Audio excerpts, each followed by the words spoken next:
Good morning to everybody.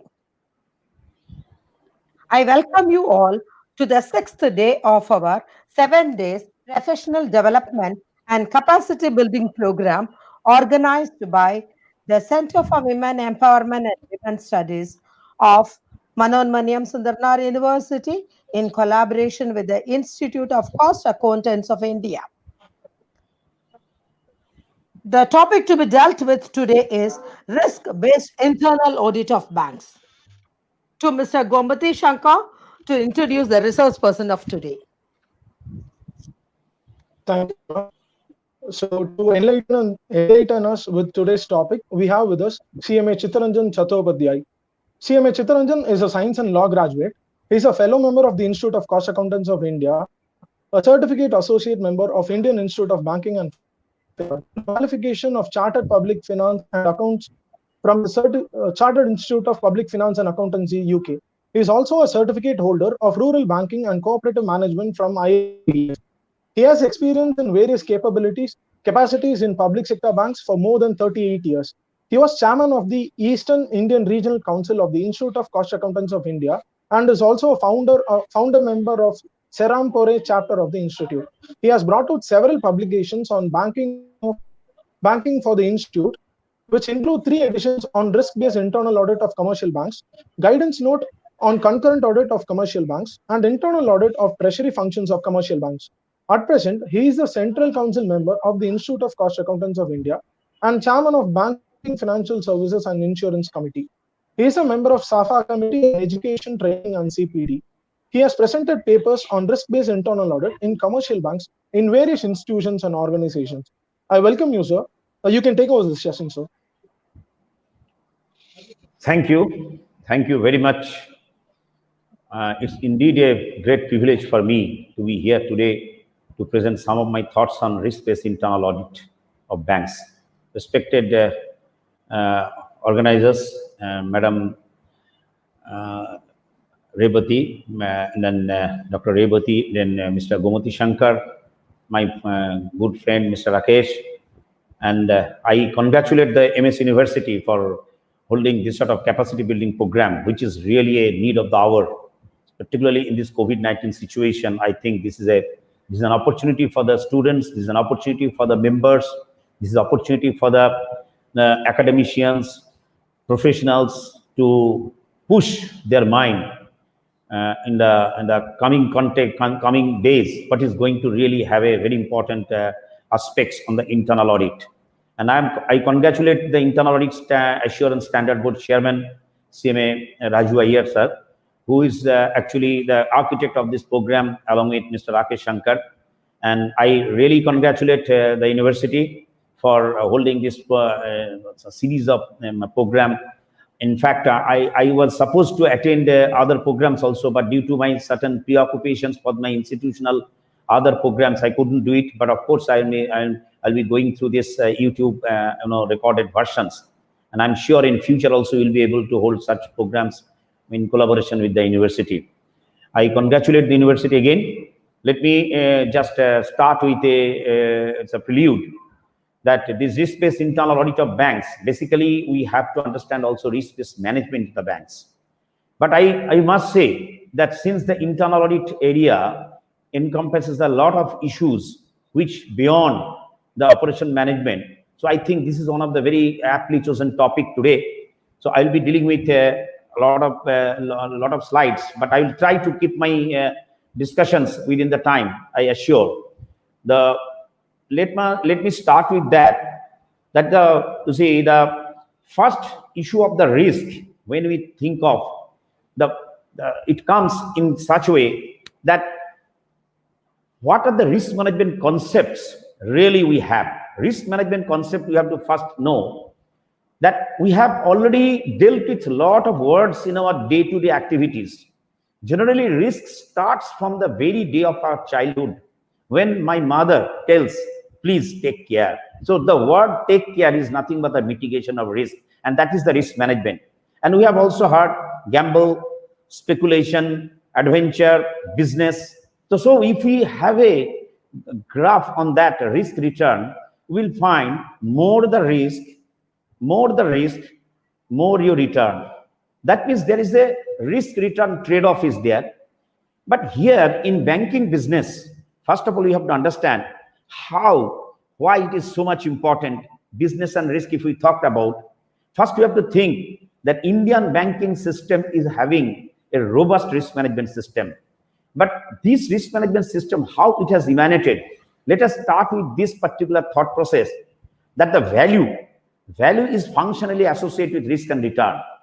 Active risk-taking has been playing increasingly significant role in value creation process in all modern business. Risk management has therefore emerged as core business functions critical to the very existence of business. Success of business crucially hinges on the efficacy of decisions as to the type and volume of risks, that is right kind of risk to be taken exposure to, and the ability to effectively manage the risk incurred to, to pursue strategic goals. So that means if we talk about any business, the business and risk, if you think of, then you will see the business and risk are having a total interrelations. Business and risk are inseparable. Business is made for profit, and profit is directly proportional to risk. Higher the desire for profit, higher is the incidence of risk. However, risk-taking is a deliberate and calculated decision.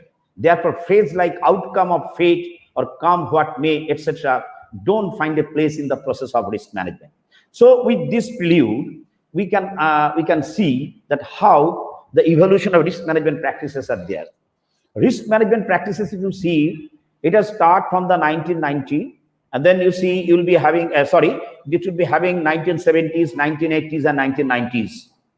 Here you will find in the banking system the credit risk management was the paramount importance of that time, 1970s. Let us just delve on these issues, that the market risk and the credit risk later on it came in 1980s, and ultimately the financial risk management was the talk of that time day. But later on in 1990s it migrated to enterprise risk management, where you will find credit, market, operations, business, and organizations. So all taken together, the enterprise risk management has been very much effective on that time. In fact, enterprise risk management, if you talk about, I just want to mention one point, that the risk is a set of circumstances that has potential to hinder achievement of objectives. That has been actually the COSO. COSO is the Committee of Sponsoring Organizations Enterprise Risk Management. They are telling the possibility that an event will occur and adversely affect the objective of achievement of the objectives. In fact, the internal controls are systems and process designed to manage the risks, having potential to hinder attainment of objectives. The internal controls are considered as effective if the risks are managed down to a level which controlling board and management consider acceptable. This is nothing but the document of COSO. And you see, the enterprise risk management is a concept with many definitions, usually tied to this particular enterprise risk management ultimately plays a very pivotal role whenever you are we are going for any sort of decision-making process. Then the consultancy service or software product, whatever you think, it is tied with the enterprise risk management. The world's major financial institutions are implementing sophisticated enterprise risk management that embrace a dramatic growth in tools aimed at controlling operational risk, credit risk, market risk across all operating units to promote a risk culture. So, given this, prelude, let us think on this. What about banking? What about banking? Banking is a risky business. Let us see. The Martin Miller is the famous Nobel laureate economist, American economist. In 1990, he got the Nobel Prize. Martin Miller told that in the 19th century, most disaster-prone industry is banking. He just mentioned this. But you see, the banking is the most high leverage, high risk business area in India. And you see in USA also, in banking 17.6, auto ancillary 1.9, and USA you see, US is also banking 15.0. That means the worldwide banking has become a risk-prone industry where the risk management must be robust. And next slide, please. Next slide, please. So in this particular, now you will be delving on the issue how the banking industry as a whole in the world, how they have thought on this particular risk management process. So before entering into risk management, risk-based internal audit, first of all, you have to understand, or you have to have some sort of discussions on the Basel Committee, because the Basel Committee on Banking Supervision, they are the pillar. They are actually ultimately they are drafting the all risk management, how the bank will go for the risk management process, how they will simply mitigate the risk of their business process. That has been defined. So I'm just quickly reading out the Basel Committee for your kind remembrance. Basel Committee, actually the Basel I. The first Basel I came, it was proposed in 1986, and ultimately this 1988 it was effective. At that point, only credit risk was delved into, because credit is the robust, now today in the banking system, in the public sector banking system, 73 lakh crores is the credit assets, and credit is the biggest asset of any bank. Then Basel I, once it comes, then you see the Basel I, it deals with the proposed minimum regulatory capital requirement of banks. Why? Because all the case risks which are precipitated, it has got the erosion of capital. So that is why there was a requirement of minimum regulatory capital requirement for banks, which was hitherto not absent. So in 86, 88 to 88, we have seen that Basel I came. Next, Basel 1.5, it came in 1996 and 1998, where the market risk also was considered. That along with the credit risk, there is a market risk. The market risk also was emanating from the various phenomena which was occurring in the banking world. For that reason, it came. Next, after that, it was found that it is also not sufficient. So the historical Basel II came. You see the Basel II 1999, effective 2007. So credit risk, they have enhanced the capital base. For that, they have thought that the capital base should be increased. For what? For credit risk, for market risk, and then operational risk. So three risks have come, and these three risks have become the Basel II's pillar. And these are the actually, these three risks were taken into consideration for the historical, today what we are talking about, Basel II, this risk-based internal audit, everything has been devolved from the Basel II. Next slide. The next, you see, when this Basel II has been done, at that time, the Basel II's three pillars we can discuss. First pillar was capital adequacy requirement. Pillar 1 improves on the policies of Basel I by taking into consideration operational risk in addition to credit risk associated with the risk-weighted assets. The risk-weighted asset is one of the most important things. Then pillar 2 is coming, supervisory review. This supervisory review is the reason of today's risk-based internal audit. If you go through the line, pillar 2 was added wing to the necessity of efficient supervision and lack thereof in Basel I, pertaining to the assessment of a bank's internal capital adequacy.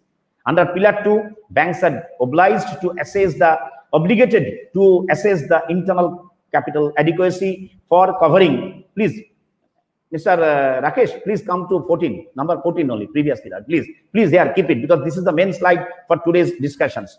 Under pillar 2, banks are obligated to assess the internal capital adequacy for covering all risks they can potentially face in the course of their operations.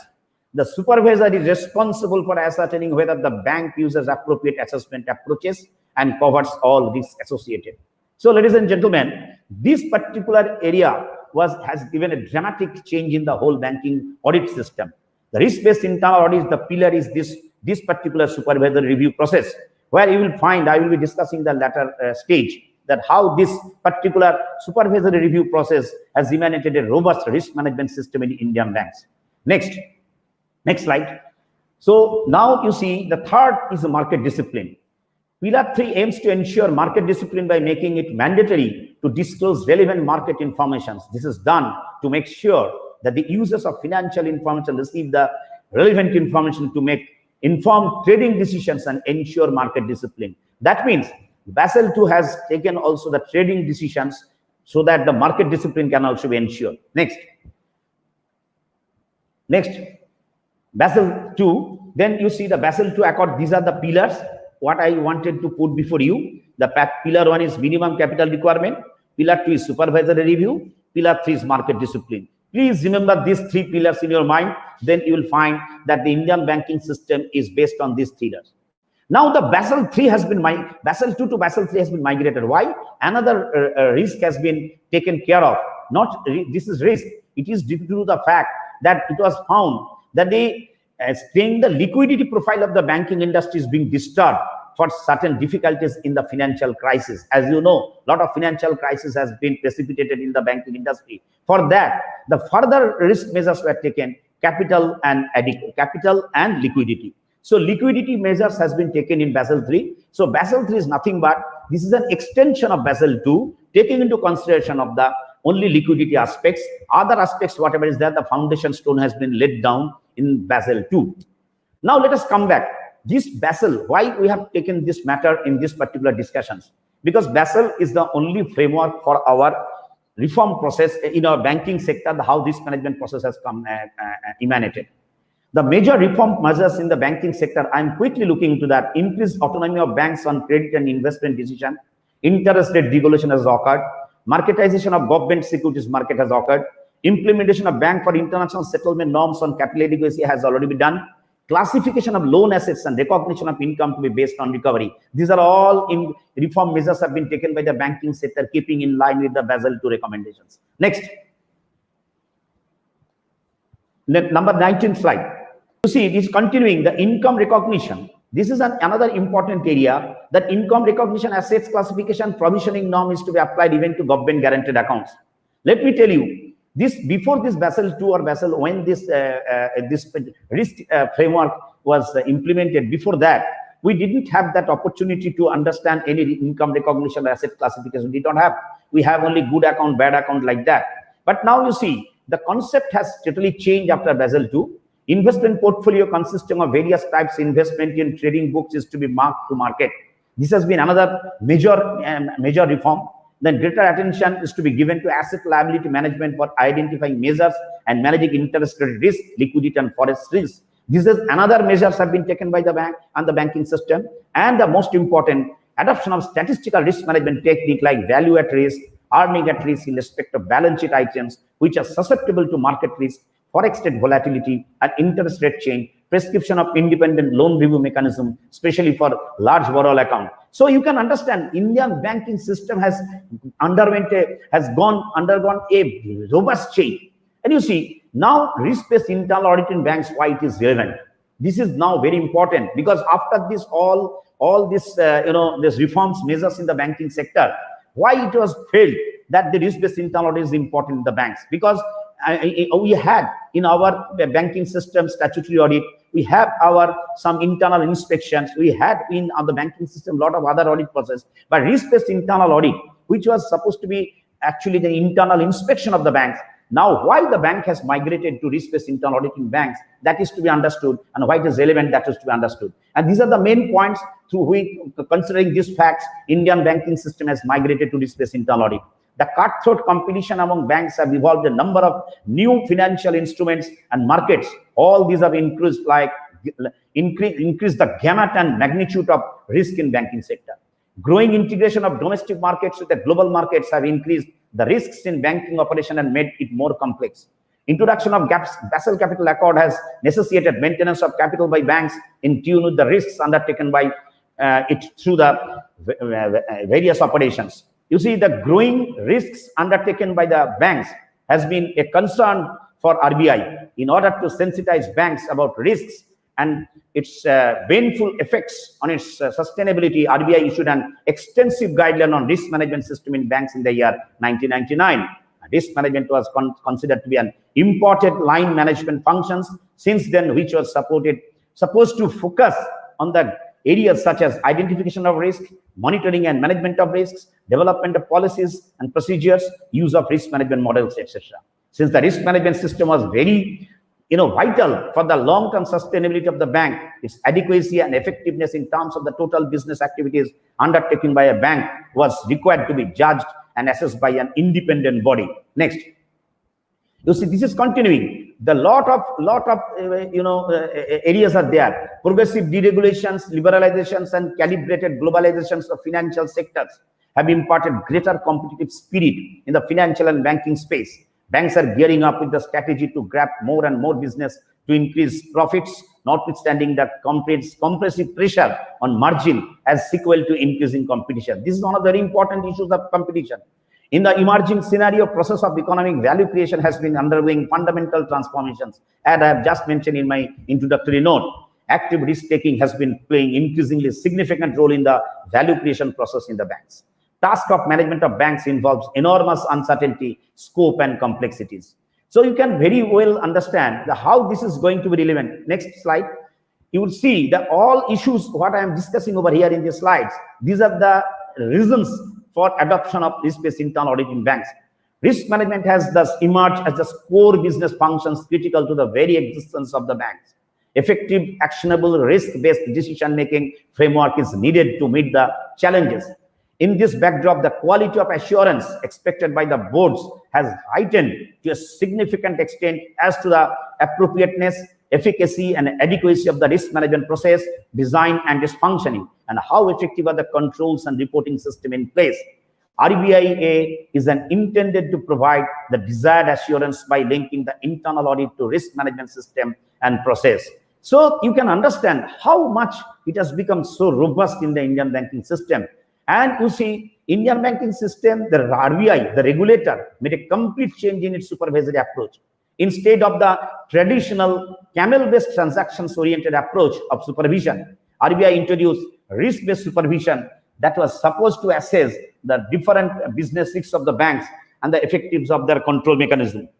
You see, as a supplementary exercise, RBI advised to change internal audit system of the banks so that under the proposed RBS approach, the supervisory process would seek to leverage the work done by the internal auditors of the bank.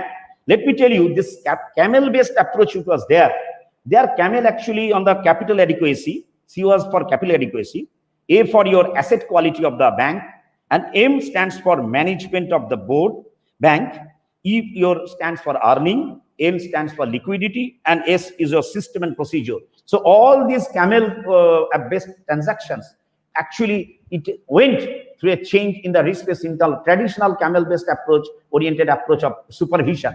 This transaction-oriented supervision actually ultimately converted into the risk-based supervision that I will discuss in the next slide. Next. Slide number 24. 24, I think 24. Yes, this is you say, yes, 25. So what are the banking books risks that we have to first identify? Major risks associated with the banking books: liquidity risk, interest rate risk, market risk, default or credit risk, operational risk. These are the banking books, because there are three books. One is banking books, then trading books, and then off-balance sheet exposure. There are three areas in the banking risks are there, major risks. So banking books, liquidity, interest rate, market, default or credit, and operational risk. Then in the trading book, market risk, market liquidity risk, default or credit risk, operational risk. And you see the off-balance sheet exposure. Off-balance sheet exposure is another very important, where you find liquidity risk, interest rate risk, and market risk. Off-balance sheet exposure, contingent liabilities and lot of other liabilities. There, the liquidity risk is also very important. Interest risk is important. Market is important. In this framework, these are the very important risks which has been considered in risk-based internal audit. Next slide. You see, now I'm trying to focus on this. What is the difference between the traditional audit system and risk-based audit system? Traditional, that what I've told you, the camel-based transaction-based audit, almost 100% of the transactions covered. But the risk-based internal audit, testing of transactions by sampling. Then, in case of transaction-based audit, objective to bring maximum number of transactions under audit scrutiny. But in risk-based internal audit, focus on process with a compilation of what could go wrong assessment. I will just discuss you that here, risk-based internal audit has got a sea change in the audit perspective. And internal audit system, this is a big, robust internal audit system. It has been emanated from this particular framework. Then audit report highlighting case-specific lapses rather than process lapses. The traditional audit was depending on, they were only focusing on the case-specific lapses, but they never identified where the lapses are there in the process. But in risk-based internal audit, focus on process deficiencies with the intention of preventing such lapses in the future. So you can understand how the risk is mitigated through risk-based internal audit. Risk-based internal audit is creating value to the organizations, value to the banks. Then a traditional based audit, transaction-based audit, the audit focus mostly on credit and operational part, mostly avoided. This is a very peculiar thing, and that's why that it is the necessity of the day that how the risk management process has been robust, because they could understand, bankers could also understand that the credit and operation mostly avoided. Now increased focused on the operational areas of the branch. The credit area, what was taken there, any auditor enters into the bank, they will be seeing the only audit, only credit. But this only credit risk is not that, because Basel 1 actually they dealt with the credit. But you see, later on, when the other Basel 2 came, and when they were thinking for the market risk and other risks and operation risk, so operation risk has never been considered in that particular traditional audit, which has been a value addition in the risk-based internal audit. Then, absolutely based on on-site information. This transaction basis audit is on-site, but this risk-based internal audit both off-site and on-site. And risk-based internal auditor has to work both off-site and on-site. And then you see, now I have already discussed to you, banks are exposed to several major risks in the course of their business: credit risk, interest risk, foreign exchange risk, equity commodity price, liquidity risk, operational risk. These risks are highly interdependent, and events that affect one area of the risk can have ramifications for a range of other risk categories, which is the beauty of this RBIA, where you can definitely connect with other risks of the bank, and bank can also assess that for one transaction, for one risk, how the other risk will also participate. Therefore, RBI decided to move over to the risk-based supervision of banks for the following reasons: growing diversities and complexities of banking business, spate of product innovations and complex risk phenomena, the contagion effects that a crisis can spread, the consequential pressure on supervisory resources, new Basel Capital Accord. So we have just touched upon these areas, that how the risk-based supervision process has come. Now this RBI is for selective transaction testing, evaluation of the risk management system and control procedure prevailing in various areas of bank's operations, offers suggestions for mitigating current risks, anticipate areas for potential risks. These are the four framework pillars. And now we'll be coming into the role of risk-based internal audit. Let me tell you one thing here, that we are presenting this paper before you just for what are the intricacy actually the internal auditor, risk-based internal auditor deals. These are all various risks, and I will be trying to cover various issues on the various risks, how the bankers are really, the risk-based internal auditors or risk management department is looking into. So risk-based internal auditor, risk is business risk and control risk first. Next, we are thinking for business risk and control risk. Now business risk, we think capital risk, credit risk, market risk, liquidity risk, earning risk, operational risk, group risk, business strategy and environment risk. So all these risks have been categorized in the business risk. Next. Now control risk, what are the control risks? Internal control, management, organizations, compliance. I am not going into the detail of this every aspect, because I know that you are all having the domain experience on this. I am just trying to put before you the issues which have to be looked into by the risk-based internal audit. Now in the banking sector, you see credit, liquidity, earning, operational. Already you have discussed under the Basel II framework. Next. You know, the internal control is for the banks: internal control, branch management, compliance. These are the three issues where actually the banks are really dealing with. Now let us first with the credit risk. The credit risk having two: one is portfolio risk and the transaction risk. Bank is always leveraging between this portfolio risk and transaction risk, because credit risk is, I have told you, 73 lakh crore is the asset, the credit asset of the public sector banks alone only. So this is a very high risk area where the credit risk has to be considered, and the management should be robust, and internal audit system should be very much focused on credit risk. So credit risk is having portfolio risk and transaction risk. Portfolio risk is concentration risk and systematic risk. Let me tell you, one single borrower is having, one single corporate is having huge, one bank is considering huge, the maximum major portions, or singly he is being given credit assistance without sharing the risk between other banks. In that case, that would be a concentration risk for the bank. So in that case, the portfolio risk of the every bank is being gauged by the risk-based internal auditor. Then systematic risk also has to be taken care of. And you see this systematic risk also transaction risk, when you think of the default risk is most important, and the credit risk is nothing but a default risk, we say. But see why? Because the ultimately default risks precipitates that, it is the reason for your provisioning of the loans that you will find later on. And downgrade risk, any sort of credit rating which is done based on the credit history, that is also another great risk. Now the credit risk area, how will assessment? There are three aspects. One is pre-sanction, two is post-sanction, third is problem role management. These are the three areas of any risk-based internal auditors area. Let us see first, what is the pre-sanction area? What are the issues pre-sanction area we have to discuss? Next slide will be showing you that how the pre-sanction, then next slide will be showing the pre-sanction. You see, compliance of lending policy. Every bank has got a lending policy.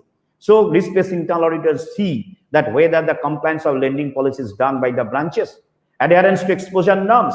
The adherence exposure norms have been fixed for various banks in their lending policy. That has to be seen. How much credit will be given to steel? How much credit will be given to petroleum? How much credit will be given to that exposure has been fixed by the banks, and the group exposure, how much group exposure has to be done?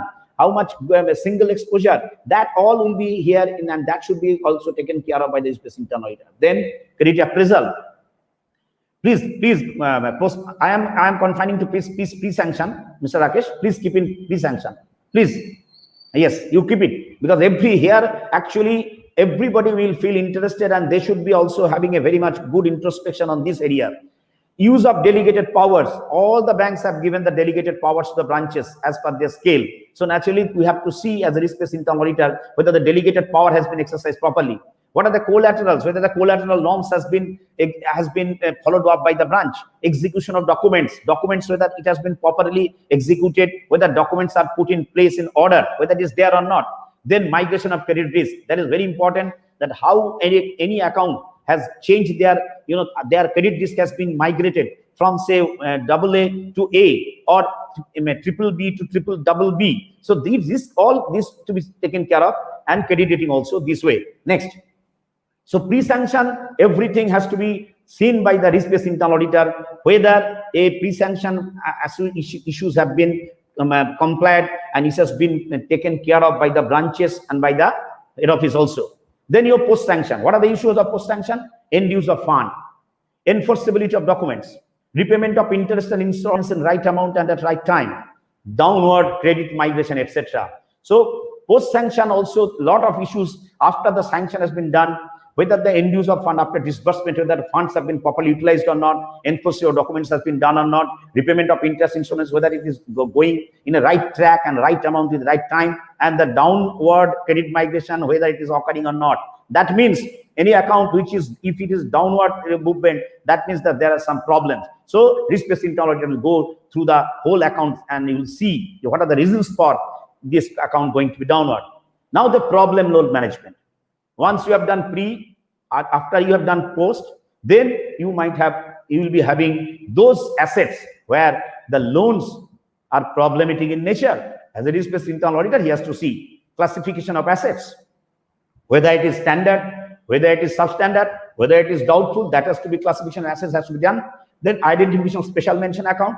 As of today, one standard account, it can be a special mention account when the 30 days interest is not serviced, or 60 days interest is not serviced. Based on that installment servicing period, the account is categorized as, although it is standard, but it's SMA 0, SMA 1, SMA 2. So this has to be also it to be depicted by the risk-based internal auditor. Then percentage of NPA to total assets, recovery and reduction in NPA, percentage of suit filed and decreed accounts, percentage of loss assets to total assets, provisioning made. They all have to be taken care of by the risk-based internal auditor during the audit. Next, Mr. Shankar Rex. Now see, risk-based internal auditor will have to prepare a checklist in the following area. Adequacy of loan policy, that has to be seen in the HO and controlling office. Delegation of power and its use, organizational aspects of credit function, credit planning and credit growth, exposure to sensitive sector, off balance sheet items. So these are the very beautiful areas, robust areas the risk-based internal auditor will have to think, and it has been possible only through risk-based supervision. Now, next, actually, this risk-based supervision, next slide I will show you. Next slide, that how the risk-based internal auditor will go into the other details. Credit concentrations, quality of credit business development, identification of potential borrowers, software for credit appraisal formats, time taken in credit sanction. These are very tidbits of a credit that has to be taken care of by the risk-based internal auditor, because risk-based internal auditor has to see that in every aspect the mitigation of the risk has been done by the banks and branches. Then consortium loans, it is their consortium loans, they have to see that consortium loans, whether the all pros and cons of consortium loans has been adhered to. The appraisal in respect of high-tech foreign currency rehabilitation cases, rating of borrower for loan pricing. This is the most important thing, presence of system of rating of borrowers. Every bank has got now their in-house rating of borrowers, apart from that external borrowing, external rating from like CIBIL, like your CRISIL, like your CARE, like your Fitch, like your Brickwork, whatever the agencies are there. But every bank has got the robust risk rating system in the banks. Then what are terms and conditions, customers' profitability, loan due mechanism. This loan due mechanism is very important. Next, 42 slides, you will see that other areas, these are very important areas, the risk-based internal auditor has to say, do sanction of ad hoc limits, clean limits, bill limit, NP analysis, annual review of overall accounts and renewal of limits, utilization of credit limits, compromise, how many compromise have been done, whether how much amount is write-off has been done, adequacy of provisions. All these things will be taken into consideration by risk-based internal auditor. And he has to report on that, how the branch is actually improving in its functions also. Let me tell you, risk-based internal audit is not only a watchdog. It would not be a watchdog only, it would be advisory also. Now the next liquidity risk, as I told you in the Basel 3, the liquidity has come. So it is a mismatched position of banks' assets and liabilities. Banks are duty bound to repay their liabilities, including deposits, in due time, even if the banks are unable to accumulate assets by recovering the loans and advances. Therefore, liquidity risks are potential inability of the banks to meet their due liability in time. The reason for such mismatches are realizable value of assets are either nil or negligible or low. This is a very important slide I am showing to you, because as of today, this is one of the most important questions. Even in COVID-19 situation, a lot of people are thinking that how the bank will run or like that. Let me tell you, on these facets, I will tell you one thing, that after I complete this all deliberations here, the realizable value of assets are either nil or negligible or low. Deposits, borrowings are withdrawn prematurely. No fresh deposits or no inflow of fund. Funding like non-fund business like development of letter of credit or invocation of guarantee. Ladies and gentlemen, Indian banking system has got a very robust liquidity risk management system. Let me tell you, because all these things have already been taken into consideration by the regulator, and the Indian banks are very much in sound in that aspect. And you see, I have already shown in our previous presentation slides that how the Indian bank has evolved. They have migrated from the traditional based approach to this risk-based internal audit approach. Because of this, all risks have been taken into consideration. Next slide.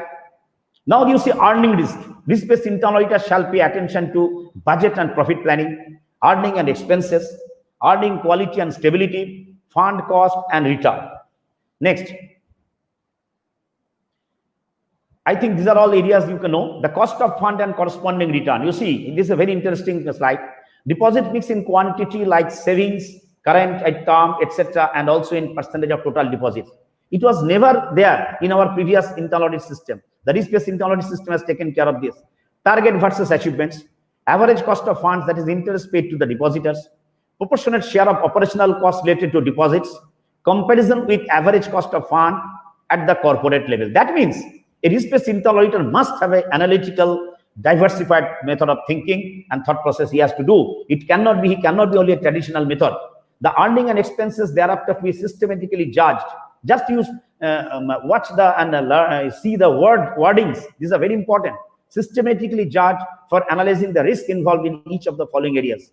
Trend of interest earnings, any sudden income to be identified, trend of non-interest earnings, trend in fee-based income, net interest margin, yield on advances, transfer price received paid, result before transfer price and after transfer price, ratio of non-interest income to interest income. So you can see how intricately a risk-based internal auditor will simply analyze. And you will see in the last, when I will be coming to the last slide, you'll see a lot of issues. You will understand how the risk-based internal auditor will come to the conclusion of rating of the branch. Then establishment cost, ratio of non-interest income to establishment cost, remittance cost, trends in provisioning against different type of assets like standard, substandard, doubtful loss. So these are the issues that we taken care of. Next slide, please. Probability of future growth in income, correct calculation of interest on deposits, advances, rechecking of products, interest on deposits and advances, realization of commitment charge, processing fees, inspection charges, supervision charges, penal interest, etc. Recovery of incidental charges from inoperative account, recovery of government turnover commission, commission exchange on collection items, remittances.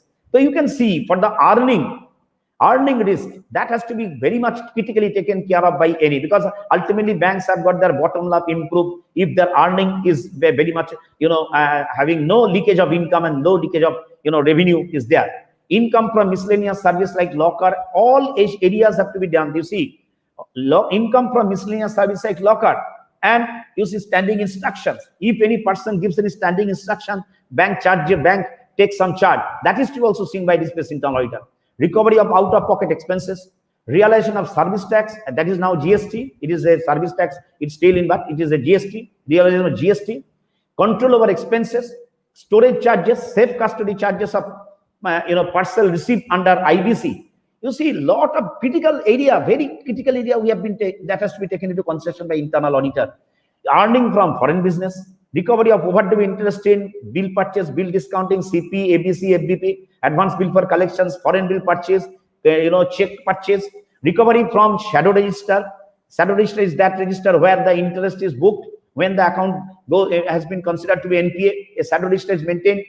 You see that is the most important register. When the loss assets declared, then this amount can be collected from the borrower.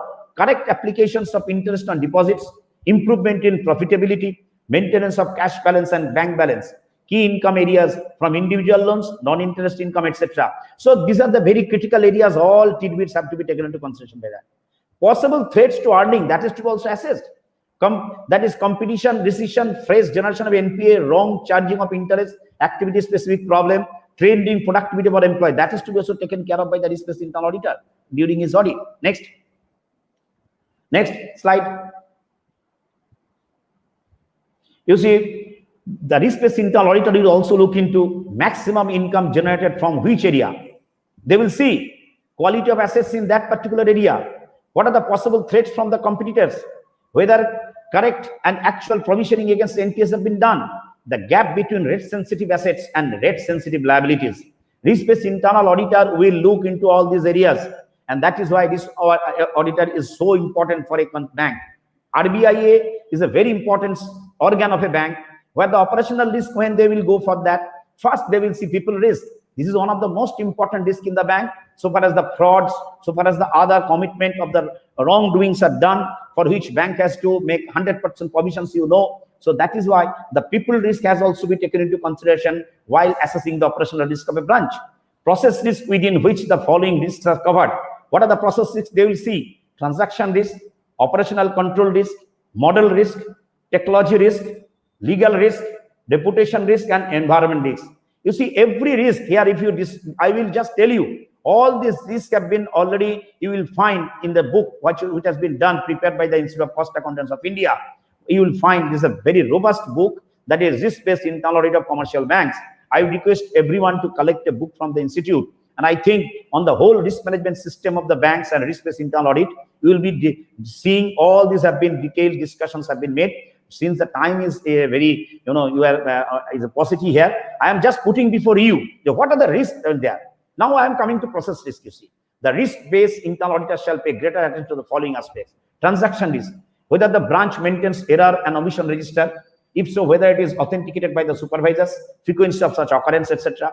The products of the bank are whether very much complex and necessary manual of instruction circulars are available in the branch.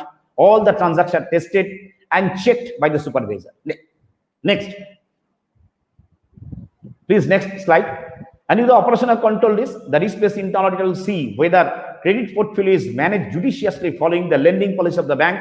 Already we have discussed, reporting to higher authority and controlled by the higher authorities. Whether interest are charged and paid as per guidelines or not, whether security documents are properly secured or not, necessary control register are maintained, whether all balances are reconciled, whether security measures are as per the head office guidelines or not, vouchers are for nominal accounts are checked and passed by the branch authority, whether access is to server room is restricted. That is also very important. Lot of frauds have occurred, so server room is also one of the important. You see, the model list that has to be taken care of.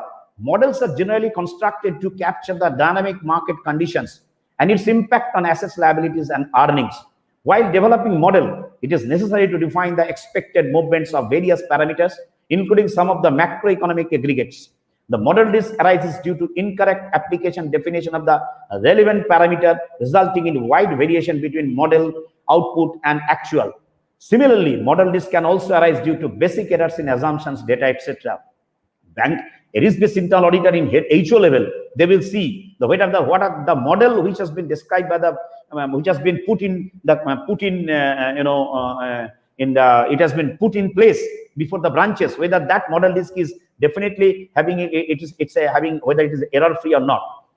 This technology is a very big area where today the information system is playing a very big role. And you know, the cyber threat, cyber security, a lot of we are now hearing in this pandemic situation, bank is having a very big technology risk.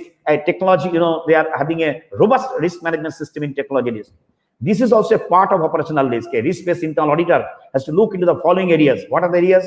Whether there is any error in programming, whether the data generated from the operation is sufficient to match with the required information or for effective for MIS, how frequently the information technology fails, how frequently the telecommunication fails, whether there was any technological interference, how the support services are effective, whether the support functions have failed in the past, what is the frequency of such failure, whether the backup system is adequate, system is effective enough to manage the disasters, if any, whether the branch is working under different platform and software environment. So you see, these are the areas where even a risk-based internal auditor has to report on in his internal audit report. Next, legal risk. This is to be taken care of by the risk-based internal auditor. It is within the operational risk. The risk-based internal auditor has to interact with the customers of the branch about the customer service, customer satisfaction, about the infrastructure, etc. It has also to be ensured whether there is any pending litigation in respect of customer service, which may subsequently be proved too costly and will affect the profitability of the branch. So legal risk is another important risk which has to be taken care of by the risk-based internal auditor. Next. I think we are will be able to complete our presentations. Don't worry. Branch management risk. The branch management is also another great area for any risk-based internal audit, because after all, the branch are the pillars of any of the bank. You know, lot of branches are ultimately garnering business, and branches are the pillar of the success of a bank.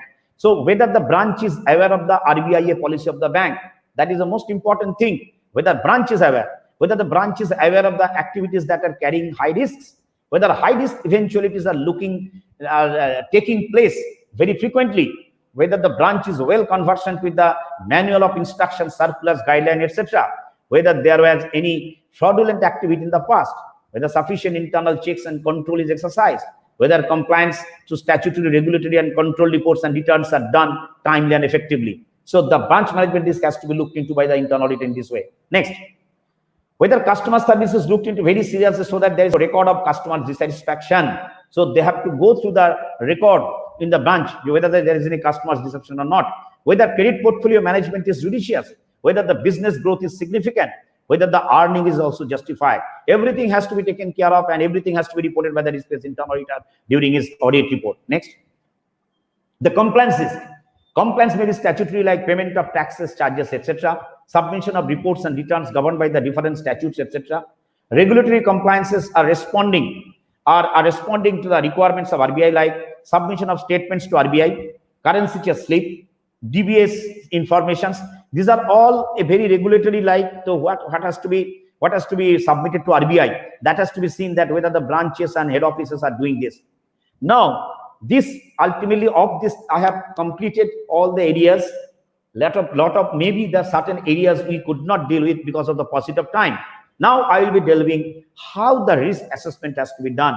After so much exercise by the risk-based internal auditor in the branches, in the head office, now they have to go for a risk assessment. So now we have done, so we will be going for risk assessment, a template. You see, there are certain questionnaires covering the above risks. I have already grouped some questionnaires. That questionnaires I have already dealt here. This risk-based internal auditor will give the observation against each of the question related to the above risk. Whatever the risks are there, they will be simply these questions. They will be giving their observations. The risk-based internal audit will give a score ranging from 1 to 5, where 1 indicates low risks and 5 indicates exceptionally high risk, and in between according to the risk perception. So, ladies and gentlemen, you can understand that when the risk-based internal auditor will complete his all observations, then he has to go for this risk assessment, and the risk assessment will start from 1. 1 stands for low risk, and 5 is exceptionally high risk. So the risk perception has to be done. And actually, let me tell you that risk-based internal auditor will be having a big, he has all the based on this, all of whatever questionnaires we have done, we have already discussed. It would be all put in a matrix, all in a matrix. In fact, not in matrix, it would be done in a questionnaire form. And you will be happy to note in the Institute of Cost Accountants of Internal Audit Manual, if you see all these areas of banks, operations, credit, control, everything has been taken into consideration in the Excel sheet, and you will find that's a very beautiful presentations. If you see, and you will find lot of operations and other types which has been in the input has been given in this particular Excel sheet. And if you go through, I think you will be finding very much pleasure to know what are the types of transactions occur in the banking system. Then generation of matrix. Generation of matrix will come. This generation of matrix is a very important. If I tell you this generation of matrix is in this generation of matrix, you will find that actually in generation of matrix, a lot of issues are there. And once as a risk-based internal auditor, he has to understand that according to his observations and consulting the guidance sheet, that guidance sheet I have told you, it is to be done, shall allot marks against each of the question. The marks will be put into the computer system where a risk weightage has been assigned. So this will be totally computer based. And thereafter a risk matrix will be generated from the computer. So generation of risk matrix will be done once you are putting all this. And the decode is risk matrix. You see here the high risk, very high, exceptionally high. I have told you because already you have told 1 to 5. The medium, high, very high. Then low, medium, high. So these are the risk matrix. One side it will be business risk, other side is your control risk. And you see this high and very high, why, how it has been done. So this risk matrix has been done only on one concept, that ultimately the risk internal auditor has to find out how these risk matrix, how he will be assessing the risk of the branch, because ultimately once he is giving his observations and he is attaching points 1 to 5, ultimately he has to define what is the risk definition for this particular branch. When both the business risk and control risks are low, when both the business, please remember, when both the business risks and control risks are low, the overall rating will be low, very normal. So here they will find in this matrix, after assessing these numbers, allotting these numbers, they will find this matrix, they will put all this in matrix, high, very high, exceptionally high. If any of the risk is medium and other risk is low, then only the overall rating of the branch will be medium. That means any of the risk, whether it is control risk or business risk, if it is medium, the other risk is low, then it will be the medium. So medium, low will be medium, low will be low. If both the risks are medium, then overall risk of the branch will be high. That means you cannot say it will be medium. So please remember, when both the risks are medium, then the overall risk of the branch will be high. So this is actually in a nutshell, this particular risk matrix actually very important for any sort of. Now this, why we are discussing this thing, why we have discussed this thing with so much care, and for why we have percolated this message before the learned commerce, those who are pursuing commerce, those who are doing postgraduate in commerce, those who are researching. I think this is a lot of areas of research here also, risk-based internal audit, because the risks are emanating every day. And the COVID-19 situation is really, it is not at all, it was totally unfound, it was never thought of.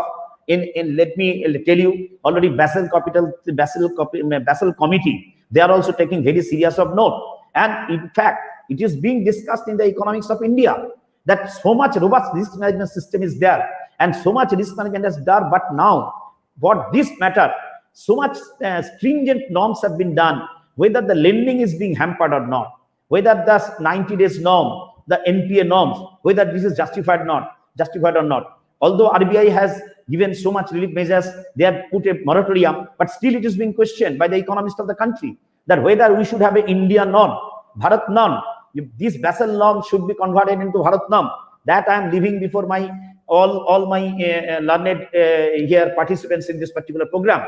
But it is fact, RBI can be put in place either as a departmental output with the bank or as a completely outsourced function. RBI's guidance note facilitates latter model, that is outsourcing. RBI has rightly appreciated that RBI is not a conventional accounting and transaction testing function. Therefore, RBI has advised banks to perform due diligence to satisfy itself that the outsourcing vendor has the necessary expertise to undertake the contracted work. This is a very important line in the history of the audit system of the bank, that necessary expertise, not they have specified any profession. However, from the cost and management accountant, as cost and management accountant, we understand that our syllabus is robust enough, and we have the expertise in analytical and strategic decision-making technique, coupled with logistic and risk analysis, which can play a very effective role in implementation as well as conducting the RBIO. In fact, ladies and gentlemen, with this keeping in this mind, our institute has launched 3 courses in banking. One course is the risk-based, the certificate course on concurrent audit of banks. Then we are also launching certificate course on treasury and international banking, certificate course on treasury and international banking, and another course we are doing certificate course on credit management, keeping in mind all these credit risk, operations and market risk, which are very much definite and which are very much robust in Indian banking system. Our professionals, our students, our commerce, those who are even the technocrats, everybody has to know what is the robust risk management system in the banks. Keeping in this mind, we have launched this course. So with these presentations, I wish you all happy learning and professional excellence in your life. Stay safe, stay healthy. Thank you. Thank you, sir, for your wonderful presentation. We have few questions. The first question is, whose responsibility and risk is more in case of bank audit, either the internal auditor or the external auditor? You see, if you say, I would say to both, because risk-based internal auditor is actually now the functions of the bank's internal functions. All the risk-based internal audit department have got the required risk professionals, including the professionals of other expertise. But other audit, which is you are talking about, I think you are talking about the statutory audit or concurrent audit that you are telling. Of course, they are all interrelated to each other.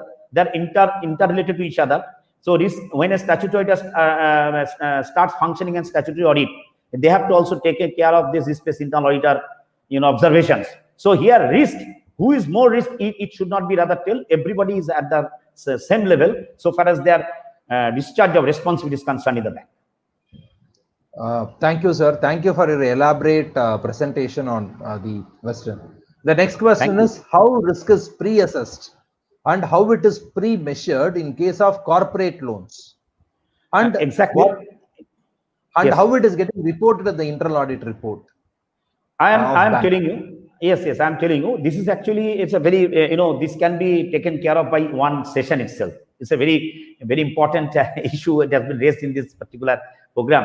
But one thing, one single line I can tell you, that any corporate, having the risk, they are robust. They have also the risk management system in very robust way.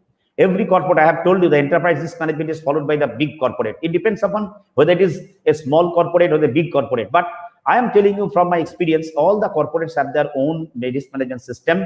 They have also their robust, due diligence process within themselves. Bank is simply bank as per their requirement, as per the lending policy, as per their own corporate policy, whatever bank has fixed, bank has developed with the advisors from their regulators.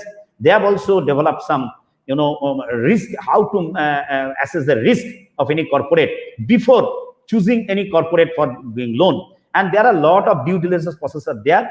Through that due diligence process, bank can assess risk in their from the various, for extending any credit assistance to the risk corporates. So bank is already having, and it has put in place in the banking system at all. But it requires elaborate discussions. It can be done in a very big way if there is another session is there. Thank you, sir, for your eloquent response. Sir, we have one more question on the risk-based audit of bank assurance. How the risk-based internal audit on banks support the bank assurance, the cross-selling of insurance products, like financial services and insurance are being tied up with the bankers. How it is being taken care in your internal audit reports? Yeah.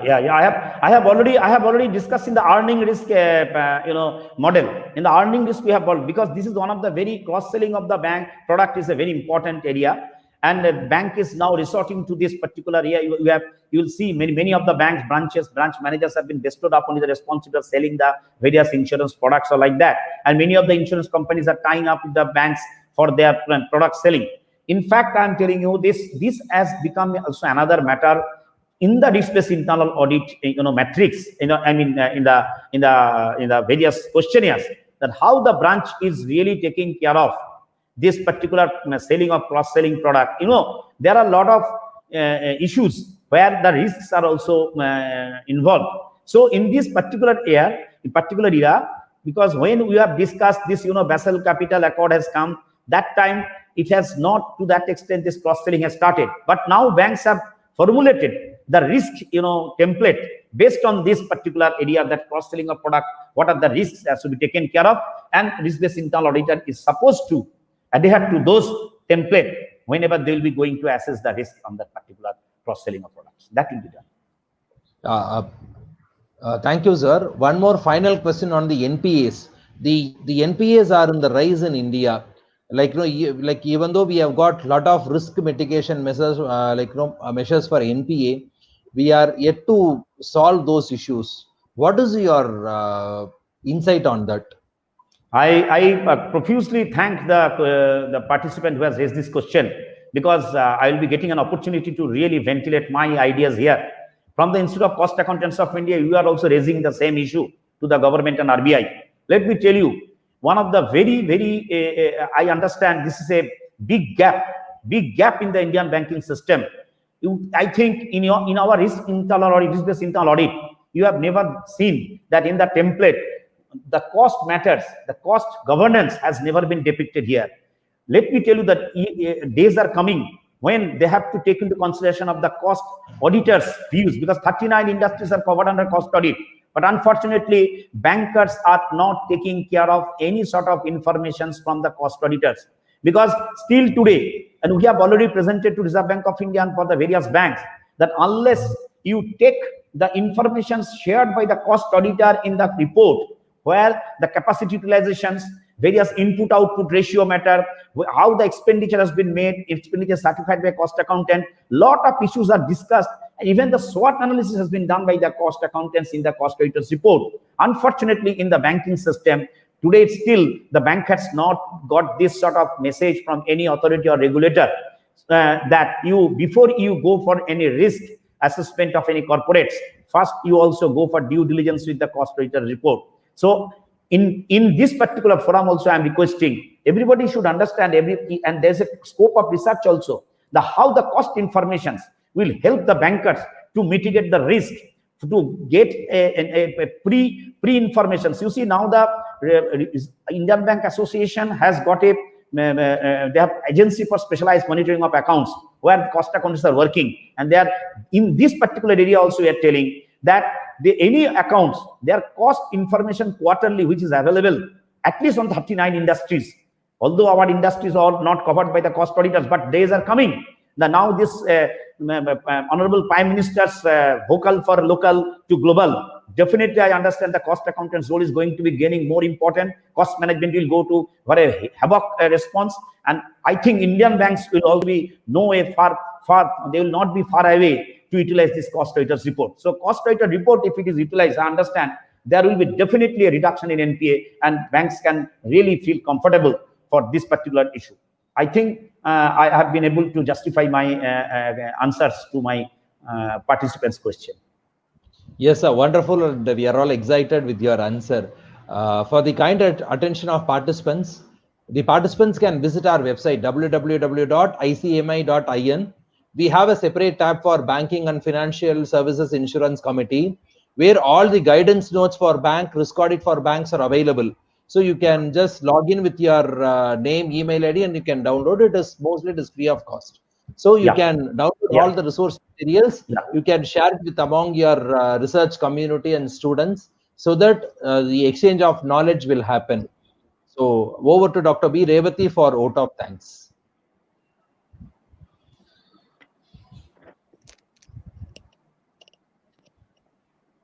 Thank you, Mr. Chittaranjan. You have made optimum utilization of the duration given to you for your presentation. What a flow of information, sir. I salute your sincerity, dedication, devotion, commitment. What else? I don't have words to thank you. Incredible, sir. I thank Mr. Rakesh for his time and efforts of coordination. I also extend my thanks to Mr. Gomati Shankar. My sincere and hearty thanks to all the participants for all their support. Thank you, one and all. Thank you. Thank you. Thank you, ma'am. Thank you. It's also a great pleasure for me to be here and to deliberate and to discuss some of the aspects of the Indian banking system, which is the very much urgent need of the professionals and all the people who are thinking for their entry in the banking sector. Thank you. Thank you, sir. Lot of information you have presented within a very short duration. Thank you. Thank you, sir. Thank you. So may I log out? Okay.